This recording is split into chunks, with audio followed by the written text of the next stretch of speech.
Imagine in less than 3 months, scaling your Facebook ads from zero up to $500,000 in sales.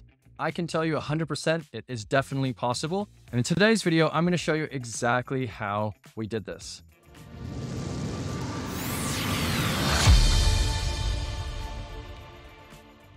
Whether you're a seasoned advertiser, you're a small business owner, or you're just starting out, the tips and tricks that we're going to share today will help you skyrocket your sales. Let's dive straight into the Facebook ads account. So you can see that over the period of September to November, we brought in $500,000 worth of sales with about a 300% return. Now, I think we could have done better, but the whole point of that was that we were scaling really fast. And what I would normally recommend when you're growing an account is testing, finding a really good formula for your account where you've got the best ads, the best audience, and you're getting a good return, and then scaling that up by about 20 to 30% every couple of days. That would be a very aggressive way to scale. For this account, we had a very short timeline and we had a lot of products to move. This client's brief was that they needed to move all of their product in 2022. So they wanted to move as much product as we could, and we were up for the challenge. So the way that we did this is we went through a testing process. Generally, I like to test as a 4-week process. What we'll do is we'll test audiences first. So we'll pick a whole bunch of different audiences. It might be a lookalike audience. It might be an interest-based audience, or it might be a broad audience. And you can even try to test different geographical locations. For this client, for example, we were selling in the Australian and the US market. And we found that the US market actually responded way better, and we were able to scale a lot faster in the US. However, Australia still did really well, so we were pushing it there because it was where I'm based, it's where the client was based, and we wanted to push it in Australia as well. So we went through a process of building up all the content and putting together our ideas of what we wanted to do. And generally, we present this to a client. So we'll come back with a presentation. We'll say, here are the audiences. Here are some of the ads that we want to build as concept. Here are the advertising styles, whether it's social proofing, so customer reviews, or influencers, people who are actually using the product, or it's an emotive sell. So you're trying to show that this is something that's good for your family, it's good for you, and you really want to tap into the why that people would buy this product. Or you can go for that product-focused USP. So what are the unique selling points of this product? And let's highlight that. It could be that this is the most cost-effective product, it has the best performance, it's Australian made and owned. Those would be all examples of some unique selling points. We generally will build up our content plan and our campaign pitch deck and go through that with the client to discuss what our strategy is. Then, over the next 30 days, we want to be initiating tests. Phase 1 tests, we always run audiences. So pick a few different audiences. Is this woman aged 25 to 35 interested in fitness? Is it a lookalike audience based off your previous customer list? Try to build a few different audiences that you can use in that split test. And in that split test, you'll find an audience that works. People ask me, like, how much time should you give a split test? I like to look at split tests where you're trying to get a minimum of 1,000 people reached in each audience. This way, if you're getting a healthy click-through rate, you should be able to see some conversions coming through and start looking at the numbers to make a decision. The more data, the better, but you don't want to be running tests forever. So you do want to let it run. If you're setting up a split test, Facebook will often tell you how much data it needs in order to run that split test. So let's say we were split testing these 3 different audiences, and we'll go through this in a second of what these are, but you can hit the A/B test button. And what it will do is it will say, are you sure you want to test these? Yes, I want to test those. And then you can determine what the winner is. And you can see here that you pick the metric that you want to use. And normally I will test, if I say this is audience test, and I'll put in the date, that would be an audience test. And oftentimes I'll actually go a little bit further. I might put in top of funnel. I'll put in the location as well, if it's US based. And I might even put in 25 to 35 female type of deal, just so that I know this split test, what I'm testing, what am I running, and who am I trying to target? So you could do cost per result. So you can do a lot of different things. Could be cost per click, could be cost per result. So if you're optimizing for sales, your cost per result would be sales or add to carts. But you can see here that there's also cost per purchase. So the first step that you want to do when you're launching Facebook ads is pick a few different audiences that you think would be good for your brand, good for your product or service, and split test those with a generic ad. So something that sums up the product. You can look through your organic posts on Facebook and Instagram to see what has gotten a lot of engagement, what has already driven good traffic. If you've run ads before, look through your previous ads the last 12 months and look at what has been the top performing content. And as well, a great idea would be to look at your competitors. What are the ads that they're running? And an easy way to do this is you can go to Facebook Ads Library. And what you can do is you can actually search any competitor or any brand and see what ads they're running. So we can see here that if I put in that we want to be looking at, let's say, let's try Coca-Cola. Let's see if they're running any ads. So let's go Coca-Cola, United States. Here you go. So what we can see is that Coca-Cola are advertising Black Lives Matter, and they seem to be having that across the board. So they're talking about building a better future, and they're running that. So it looks like they're actually advertising a lot of social issues, which Coca-Cola does want to be affiliated with a progressive brand that supports all diversity and different viewpoints, which is very interesting for a sugary soda that gives you diabetes. But I'll take my personal opinion out of this. You can see that their ads they're running are for Black Lives Matter and for, it looks like, for Pride Month. Yeah, so I wouldn't have guessed that those are the types of ads that they're running, which is why it's good to do your homework. So before you even run any ads, think about which audiences you want to target. Create a list of those. What are they interested in? What ages are they and gender? Where are they located?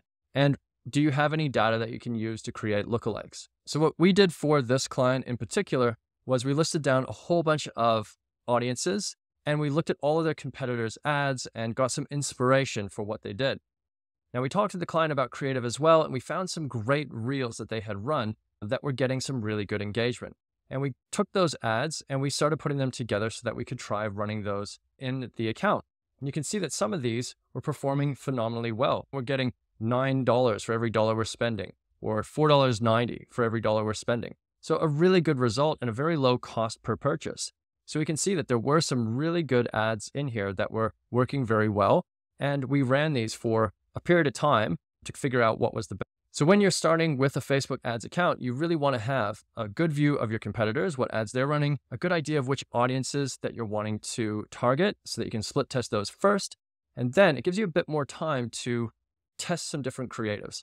So find one ad, one post, something that you can run for a split test for audiences to see what works best. What you're looking for is any metrics across the board. I showed you with the split test that you can do cost per result, but I would also recommend looking at cost per click, looking at click-through rates, looking at anything that could be a clear indication that audience is responding. I like to look at things like cost per click, the click-through rate. So what's the percentage of this audience that's actually clicking through to your website?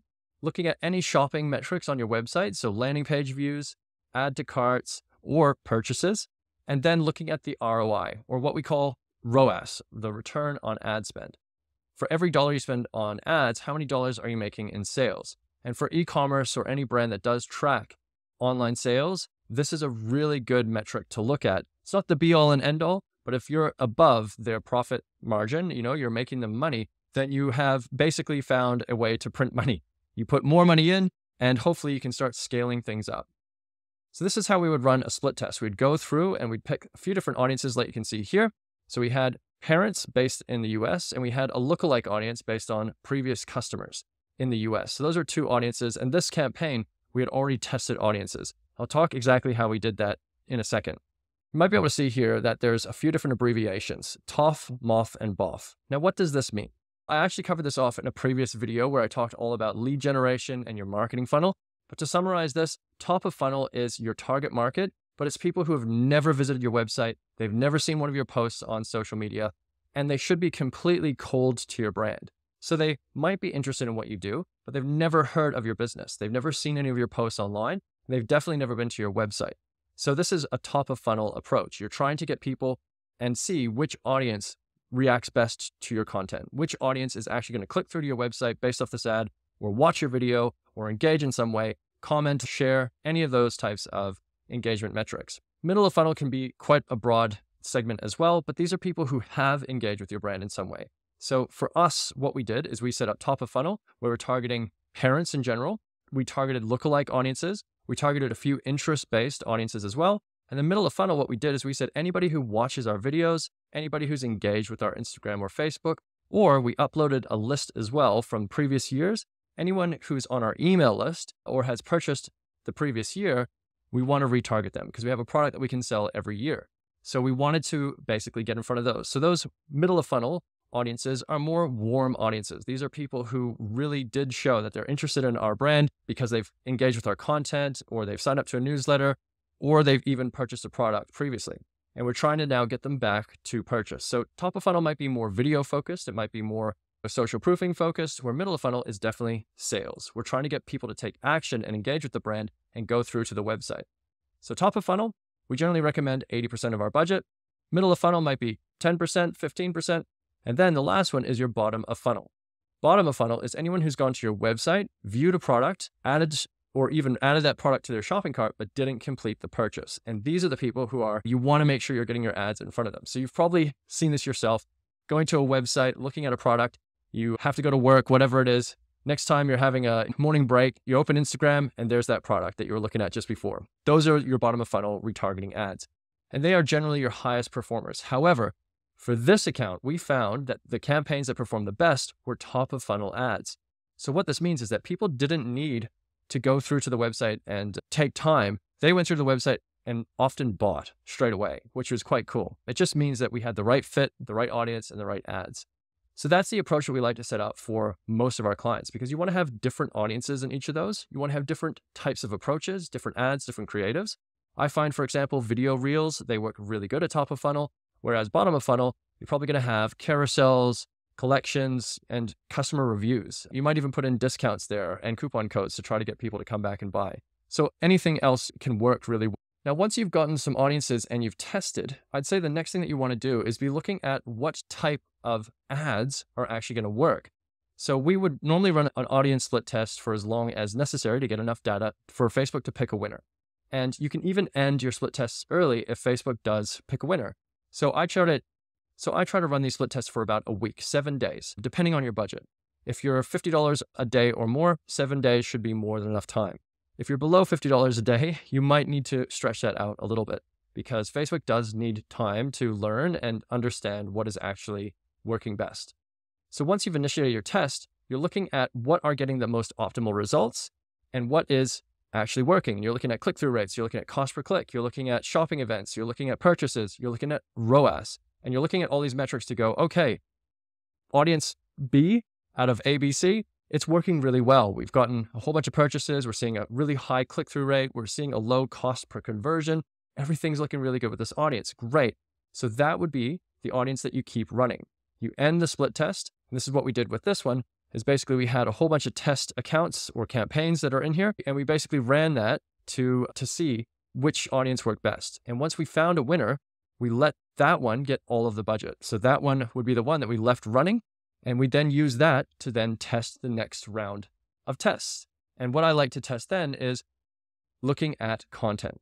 So the second thing would be trying different things that grab people's attention. People are scrolling really fast through Instagram and Facebook. So it's really important that once you found an audience that's responding, try different types of content that's going to break their attention, capture their attention, and stop them from scrolling. So I like to test different videos, different images, and if you have GIFs or anything else that's moving, I definitely love testing that too. So this is where your creative testing comes in. Again, you can try the same text in your ads, but what you're trying to do now is split test different images and creative approaches. So just like with the audience split test, you can go through into your ad sets and you can start putting in different types of ads that you might want to split test. So let's say you had 1, 2, and 3, and these are all different types of ads. We should be able to split test these. You should be able to run those and see what's actually working. Sometimes with Facebook, what you need to do is you need to A/B test and then select it in here. And what it will do is it will actually create a split of that ad set, of that audience. So rather than splitting it in the same, with Facebook, when you're testing creatives, what you need to do is select the creative that you want to test, click Get Started, and then you can make a copy of this ad or pick another existing ad. You can go through and select a bunch of different ones in here and then just choose which ones you want to use. It's a very good idea to go through and have a look through the ads that you might already have, or you can use posts that you might have posted already, or you can create new ads as well. So whichever way you do it, you can add those in here and you can have multiple different ad sets so that you're testing different ads through this A/B testing. So once you've gotten 3 or 4, let's say, different ads that you'd like to split test, you can run that split test. And again, 7 days would be more than enough time. You can end that early if things are going, and you should see an ad that's working quite well. So all of these were performing very well. You can see that overall for this account, we were still getting a 3.5 ROAS for this ad set. And this is probably the biggest one that we scaled up with $211,000 worth of sales. There's some that performed better and some that performed lower. Now, Facebook will automatically allocate ad budget based on what it thinks is performing best. And it can be frustrating because you can see that there's ads here that only had 3 purchases rather than this one that had 1,700. And you're wondering, would this one have worked better? Would this one have worked better? Why can't I allocate that budget a bit more effectively? And that's why split testing is really important, because Facebook will allocate that budget evenly if you allocate that using split testing. But if you're not, and you add in ads and you're just looking at which one's performing best, you'll see things like this emerge where you can see ads that are not getting any budget. The only way really to allocate that budget is to switch off your top performers, which can be a really anxiety-inducing experience, and I don't recommend it. So that's oftentimes something that we try to avoid. So once we've split test different content, the last thing we want to do is pick the winners from there and then create different text and headline ads. So we're trying different catchphrases, we're trying different USPs. It might be using 5-star emojis at the very top to say customer review, 5 stars. It might be using a coupon code. It might be talking about some of the benefits of the product. It might be something that's funny, humorous, that's going to stop people and get them to read. So you're trying different variations of that. So going back to the kind of launch and testing, in September, we were going through this process for this client to figure out, okay, so what is the content we want to build, the audiences, the different creative assets, and then we were writing different ads and we were trying different things there. We then initiated the tests, and for 7 days, we ran an audience test. Then we ran a creative test after that using the winners of the audience test. And we found that Reels were working really well in the second creative test. And then the last thing we were trying to test was different things like different headers and different text. Now, once we got to that stage, we're optimizing. We're trying to see, are there different ads, different audiences that are delivering best? We're picking the winners, and we're starting to phase out low performers. So we had run this for about 2 weeks, and we were finding some good results. However, we were only spending a couple $100 a day. And to get to $500,000 in sales, you're going to have to go pretty quickly. You're going to have to grow. So the way that we do that is we generally take 90 days. That's more of a comfortable timeline for us. We'll put in 90 days strategy and say, here's how we can grow. You've said you wanted to hit $250,000 in sales. Here's how much we'd have to spend on ads based off the returns we're getting after testing. And this is going to take us 8 weeks because we're going to have to grow your budget by 30% per week, and it's going to go exponentially up. But for this client, we wanted to grow super fast. And the client was like, look, I don't have 90 days. I have probably 4 weeks, 6 weeks tops to really push this. And I want to try to sell every single product we can. So I took on this project as a bit of a look. I can't guarantee that we're going to hit that, but we'll definitely do our best. And I'm really proud to say that we did do that. And the way that we did that was once we had tested, rather than going and trying to grow from there, I did something really crazy. And this is something that I think can work, and it can work really well. And in this case, it worked great.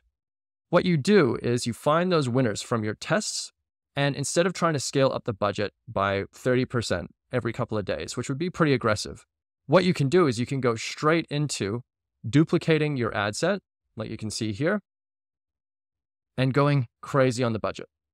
What I did is I started throwing up the budget here by about 10 times higher. So I went from, let's say, $100 a day to $1,000 a day overnight. And this is something that caused a lot of anxiety and sleepless nights because I was checking those ads every minute just to make sure that things were still going. But by doing that, we were able to then massively scale this account. So we went from a couple $100 a day in ad spend to about $2,000 overnight. And we were checking this constantly. So 24 hours in, I was checking, we were starting to get sales. And what I was saying is, as long as we're above 250% return on every dollar we're spending, then we're good because Facebook has a 7-day window for attribution. So as long as we're getting that on day 1, we're seeing sales come in, we know that number is going to go up. We know that this is going to be better after a week, generally speaking. And so if we're hitting that, then we know we're good. If not, what we're going to do is we're going to decrease the budget by 30%, because that way it's still making sure that it's getting out of the learning mode, which generally can take a bit of time. And we're going to see if that gets the returns coming up. So we did this the first time and watched it very close. So we went from $200 to $2,000 overnight. And lucky for us, things went really well After a week, we had seen a really good return, which was great.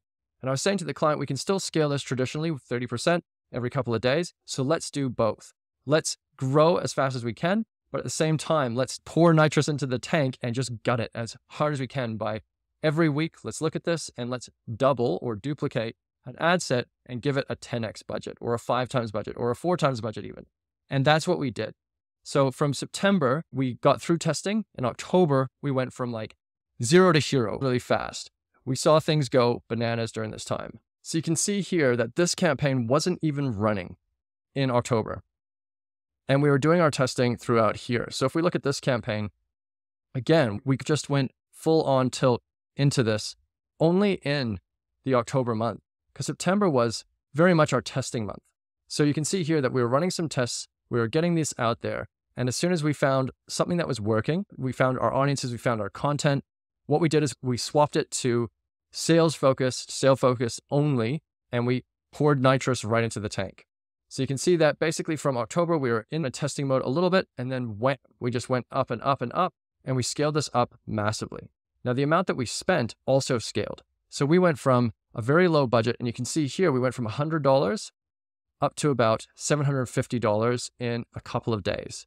From there, we pushed it up again over a week so that you can see these 30% increase, 30% increase, 30% increase, and we got up to $1,500.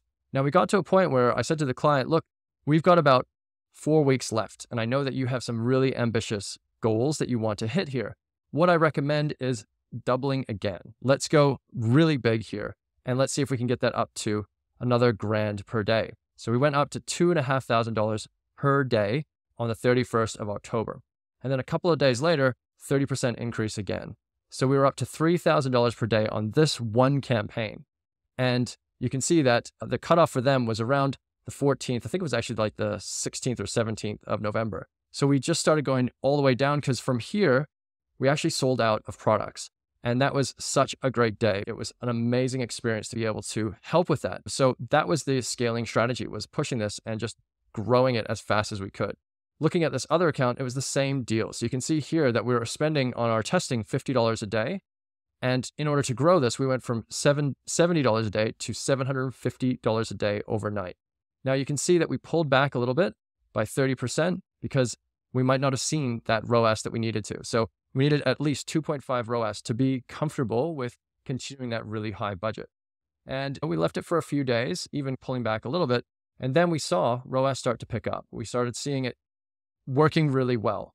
And that's where we went up 30%, left it for a couple of days, up another 30%, left it for a couple of days, up another 30%.